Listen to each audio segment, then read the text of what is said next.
मायूसी ताकतवर इसलिए फैलाते हैं ताकि वो एक आम आदमी के जहन में ये बात डाल दें कि अब उसका कुछ नहीं हो सकता, जो ताकतवर चाहेंगे वही होगा। आमतौर पर ताकतवर इसमें कामयाब रहते हैं, लेकिन कब तक? कभी ना कभी हवाओं का रुख बदलना होता है, कभी ना कभी तकदीर बदलनी होती है, कभी ना कभी अल्लाह की अपनी मशीयत और तमाम चीजें कारफरमा होनी होती हैं। सब सोचते थे यही कि वो सब कर लेंगे, लेकिन ऐसा नहीं होता। एक नुक्ता अरूज से आगे जाके हर चीज डिक्लाइन की तरफ जाती है। अस्सलाम वालेकुम, मैं हूं यासिर मलिक एडवोकेट और आप देख रहे हैं एस्केप फ्रॉम केज। अगर देखा जाए तो पाकिस्तान में एक टोपी ड्रामे का वक्त हुआ जाता है। जिस तरह से पाकिस्तानी अवाम को हमेशा से चूना लगाया जाता है, उस तरह से लगाए जाने की फिर से तैयारी मुकम्मल है। पाकिस्तान में बेसिकली जमहूरियत है, हम एक आइन को फॉलो कर रहे हैं लेकिन आइन को मानते नहीं हैं, ताकतवर का कानून चलता है, ये सब कुछ बड़ी आम सी बात है। लेकिन हम बोलते भी हैं, हम एहतजाज भी करेंगे, हम सब कुछ करेंगे, लेकिन इसका फायदा कुछ नहीं होता। मेन स्ट्रीम मीडिया के वो लोग जो हमें इखलाकियात का दर्स पढ़ाते थे, अब वो किसी न किसी तरह 2018 के सिनेरियो को इस सिनेरियो के साथ मैच करके दिखा रहे हैं। नवाज शरीफ की करप्शन हो, आसिफ अली जरदारी की करप्शन हो, मौलाना फजल रहमान की हो, पाकिस्तान दिन दुगनी रात चुगनी तरक्की करने के बजाय ज़बू हाली का शिकार है और हर तरफ करप्शन की पुकार है। लेकिन हमें एक भी करप्ट पॉलिटिशियन नहीं मिला, जिसके अंदर नवाज शरीफ को शामिल किए, इमरान खान को कीजिए, आसिफ अली जरदारी को कीजिए, बिलावल भुट्टो को कीजिए, किसी को भी कीजिए। यहाँ पे अवाम का कोई पुरसान हाल नहीं। यहाँ पे एक ही कानून है जिसे ताकत का कानून कहते हैं कि ताकतवर ने रात को सोते हुए कोई ख्वाब देखा तो सुबह उठ के उसको वजीर आजम बनने का ऐलान कर दिया जाता। तरह तरह की इंस्ट्रक्शंस मीडिया हाउसेस के अंदर पहुंचा दी जाती है। एक शख्स के नाम लेने पे पाबंदी दायर कर दी जाती है, दूसरे शख्स को बढ़ा चढ़ा के पेश किया जाता है ताकि दिखाया जा सके ये कितना पॉपुलर लीडर है। लेकिन ग्राउंड रियलिटी चाहे कुछ भी हो, लेकिन ताकतवर अपने दिमाग और अपने ड्राइंग रूम के अंदर बैठे हुए तमाम जो साजिशें हैं उनके तहत चलता है। पाकिस्तान का कानून हो जहां पे मुंसिफ काजी फायज साहब, जहां पे इस्लामाबाद हाई कोर्ट के चीफ जस्टिस साहब हों, जहां पे वो जज साहब हों जिन्होंने साइफर केस में केसेस को चलाना है, या इससे पहले तोशाखाना केस हम देख चुके हैं। अब आसिफ अली जरदारी नवाज शरीफ को, नवाज शरीफ आसिफ अली जरदारी को, और हर तरफ एक दूसरे के ऊपर गालम गलोच का वक्त हुआ जाता है। बीच में से ये सब एक।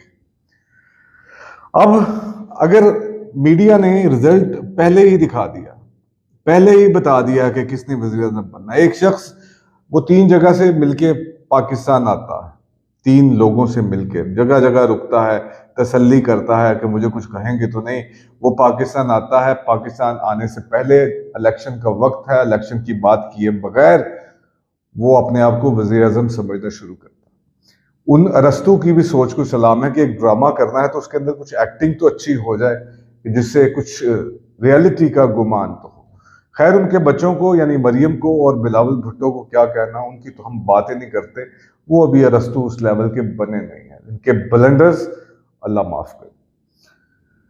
अब सवाल ये है कि बींगा आम आदमी, मेरी तो तमाम तर हमदर्दियां किसी एक जमात के साथ है। मैं वोट डालना चाहता हूं, मैं अपनी मर्जी का हुक्मरान नॉमिनेट करना चाहता हूं, लेकिन हर बार ये इलेक्शन कंट्रोवर्शियल कर दिया जाता है। यहाँ पे आप इलेक्टेबल्स की सियासत भी देखते हैं, कसूर इसमें हम लोगों का भी है।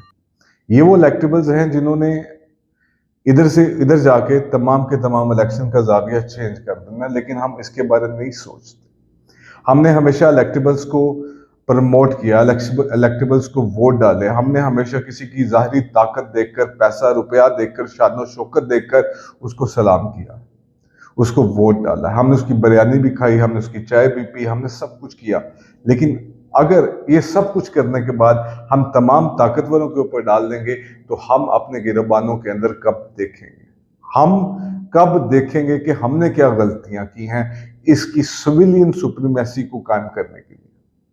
तो जवाब आएगा जीरो। हमने भी कुछ नहीं किया, हम भी गो विद द फ्लो जाते चले गए। यहाँ पे आप सवाल पूछ सकते हैं कि आखिर हम क्या कर सकते हैं? हम ही बहुत कुछ कर सकते हैं। तब्दीली एक फौरन से नहीं आ जाती, तब्दीली आते आते आते आते आती। आज देखें, हम फिर उस नहज पे खड़े हैं जहां पे मीडिया आपको इलेक्शन का रिजल्ट बता चुका है। जो नया वजीर आज़म बनना है, कानून में उसकी गुंजाइश है या नहीं है, बाद में पैदा कर ली जाएगी। वो अपने आप को अभी से वजीर आज़म समझना शुरू हो चुके हैं। पाकिस्तान का सदर, चीफ इलेक्शन कमिश्नर, पाकिस्तान का जनरल, पाकिस्तान के हर इदारा आपको ज़बू अली का शिकार नजर आता है। कोई भी कॉन्स्टिट्यूशन ऑफ पाकिस्तान के ऊपर अमल दरामद करने में जरूरी नहीं समझता उसको। अदालतें इन्फोर्समेंट ऑफ फंडामेंटल राइट्स करने के लिए बिल्कुल नाकाम हो चुकी हैं। वो नहीं कर सकती किसी के इन्फोर्स फंडामेंटल राइट्स को, किसी को प्रोटेक्ट नहीं कर सकती। एक केस में कुछ और नजरिया, दूसरे केस में कुछ और नजरिया, वो जो मर्जी करे, कुछ नहीं हो सकता। यही सब कुछ देख के जब एक आम आदमी के तौर पर हम इस सब सिनेरियो को देखते हैं, तो अगर कोई ताकतवर मुझसे ज्यादती करेगा, आपसे ज्यादती करेगा, तो फिर हम उस ताकतवर को क्या करेंगे? हम सिवाय उसके मिन्नते तरले, सिवाय उससे माफिया मांगने के कुछ नहीं कर सकेंगे। हम उसको कैसे कहेंगे कि मैं तुम्हें कोर्ट के अंदर देख लूंगा? कैसे कहेंगे कि रियासत मेरे पीछे खड़ी है? हम ये सब कुछ नहीं कह सकते, क्योंकि रियासत मजबूर बनकर ताकतवर के दहलीज पे बैठी है, बांदी बन के। अब जो लोग उन ओहदों को एंजॉय कर रहे हैं, वो भी तो कहीं ना कहीं इस्टेब्लिशमेंट के लोग हैं। वो भी तो कहीं ना कहीं बगैर किसी मेरिट के आते हैं। वो कैसे इस तमाम सिनेरियो के खिलाफ जा सकते हैं? वो कैसे किसी को कुछ कह सकते हैं? ये बहुत से सवाल हैं हमारे आते हैं। अब बात यह है कि अक्सर हम डालते हैं कि मतलब कोई भी हमारे पे कुदरती आफत आ जाए तो पाक फौज आ गई, सैलाब आ गए, पाक फौज आ गई, जलजला आ गया, पाक फौज आ गई। लेकिन सिविलियन इदारों का फिर हम रोना रोते हैं कि हमने सिविलियन इदारे नहीं बनाए। तो सिविलियन इदारे कौन नहीं बनने देता? कौन चाहता है कि ये सिविलियन इदारे ना बने? किसके हक में नहीं है सिविलियन इदारे ना बने? सिविलियन इतने को बुरे हैं, इतने को मतलब कमजोर लोग हैं कि वो एक चंद इदारे भी अच्छी तरह से नहीं बना सकते। जबकि आप जितने भी सिविलियन इदारे हैं, उनके हेड जरा देख लीजिए, आपको हर तरफ कहीं ना कहीं पाक फौज के रिटायर्ड जनरल या हाजिर सर्विस जनरल्स नजर आएंगे, उनके ऑफिसर्स नजर आएंगे। सीएसएस कर लीजिए, उनके अंदर एक कोटा हाजिर सर्विस फौजियों को जरूर मौजूद होता है। किसी न किसी तरह सिस्टम को कैप्चर कर लिया गया है। पाकिस्तान में अब चाहो या ना चाहो एक मार्शल लॉ लग चुका है, जिसके चीफ एडमिनिस्ट्रेटिव मियां मोहम्मद नवाज शरीफ होंगे। तमाम पार्टीज को, तमाम लोगों को अपनी पॉलिटिकल नारे लगाने की, पॉलिटिकल गैदरिंग्स करने की इजाजत है, सिवाय तहरीक इंसाफ के। क्योंकि तहरीक इंसाफ का नाम लेने वाला गद्दार है, जैसा कि कभी नवाज शरीफ का नाम लेने वाला गद्दार होता था।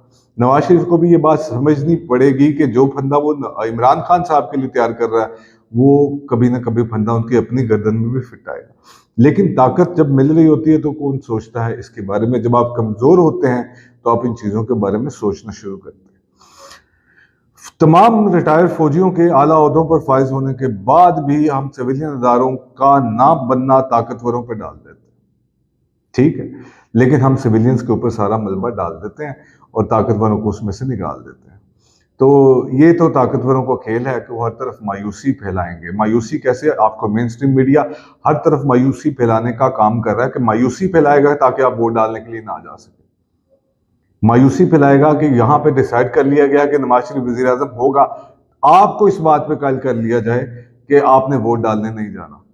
पाकिस्तानी अवाम है, वो कायल हो भी जाती है, लेकिन इस बार हमें ऐसा नहीं करना। हमें वोट डालने के लिए जाना है। हमें अपना जैसा भी हो, हमें इस निज़ाम का हिस्सा बनना पड़ेगा। हमें बैलेट के जरिए एक इंकलाब बर्पा करना पड़ेगा, नहीं तो खूनी इंकलाब के अलावा कोई दूसरा रास्ता मौजूद नहीं रहता। मायूसी ताकतवर इसलिए फैलाते हैं ताकि वो एक आम आदमी के जहन में ये बात डाल दें कि अब उसका कुछ नहीं हो सकता, जो ताकतवर चाहेंगे वही होगा। आमतौर पर ताकतवर इसमें कामयाब रहते हैं, लेकिन कब तक? कभी ना कभी हवाओं का रुख बदलना होता है, कभी ना कभी तकदीर बदलनी होती है, कभी ना कभी अल्लाह की अपनी मशीयत और तमाम चीजें कारफरमा होनी होती हैं। सब सोचते थे यही कि वो सब कर लेंगे, लेकिन ऐसा नहीं होता। एक नुक्ता अरूज से आगे जाके हर चीज डिक्लाइन की तरफ जाती है, वो चाहे ताकत हो और चाहे कमजोरी हो। ये अल्लाह को बेहतर पता है। ये कुदरत के असूल हैं जो कि होने हैं, हमें होते हुए नजर आएंगे। हमें करना क्या है? हमें मायूस नहीं होना। इसी सिस्टम के अंदर रहकर इसी सिस्टम को फॉलो करके अपने वोट के जरिए हमने इंकलाब बर्पा करने की कोशिश करनी है। अगर नहीं हो सका तो उसकी बाद में देखेंगे। हमें रूल ऑफ लॉ के लिए स्ट्रगल करना पड़ेगा, हमें पाकिस्तान के इदारों को बनाने के लिए स्ट्रगल करना पड़ेगा, आवाज उठानी पड़ेगी, कुछ मार भी खानी पड़ेगी, लेकिन करना पड़ेगा। अगर हम नहीं करते तो फिर हमारी मर्जी, फिर हम अपने मुल्क के साथ सिंसियर नहीं है।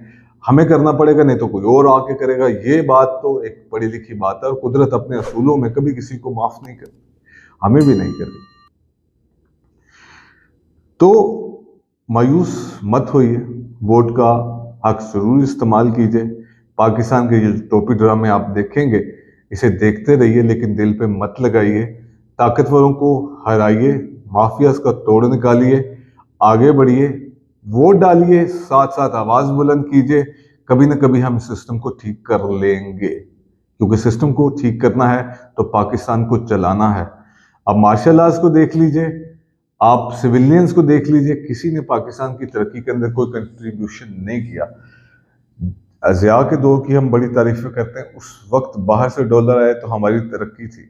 मुशर्रफ के दौर में बाहर से डॉलर आए तो हमारी तरक्की थी। उसके बाद की सिविलियन गवर्नमेंट्स आपके सामने है, कहाँ गया कारोबार, कहाँ गई फैक्ट्रियां, कहाँ गया रोजगार, कहाँ गया सब कुछ। सिर्फ हम मरहून मिलत हैं तो चंद टके डॉलरों के, क्योंकि इसके अलावा हम कुछ नहीं कर सकते। सो मायूस मत होइए और मायूसी का हिस्सा भी मत बनिए। ये टोपी ड्रामा चलता रहेगा, हम इसे देखते रहेंगे, लेकिन इस दफा हमने